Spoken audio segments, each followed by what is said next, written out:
பேரன்பு கொண்ட மக்களை நல்லா பார்த்துக்குங்க. இதான் டோல்கேட், ஸ்ரீபெரும்புதூர் டோல்கேட்டு.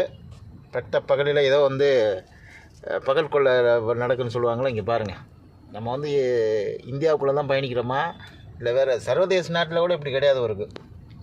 ஒரு மக்களால் தேர்ந்தெடுக்கப்பட்ட ஜனநாயக ஆட்சி நடக்கக்கூடிய ஒரு நாட்டில் இந்த கொள்ளைகள்லாம் பாருங்கள். இந்த டோல்கேட் என்ன யூஸ்? 50 கிலோமீட்டர் டிஸ்டன்ஸில் நடக்கக்கூடிய எல்லா பிரச்சனைக்கும் இவன் தான் பார்த்துக்கணும்னு சொல்லுவாங்க.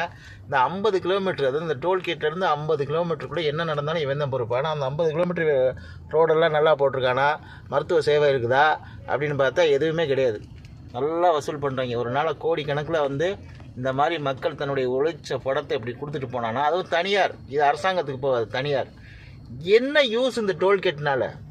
பல முறை நாங்கள் இந்திய ஜனநாயக கட்சி சார்பில் கோரிக்கை வச்சுருக்கோம், போராடி இருக்கோம், அரசாங்கத்துடைய செவிகளுக்கு கொண்டு செஞ்சுருக்கோம். மத்திய அரசும் மாநில அரசும் கைகட்டி வேடிக்கை தான் பார்க்கணும். இந்த பொதுமக்கள் படக்கூடிய கஷ்டம் ஏற்கனவே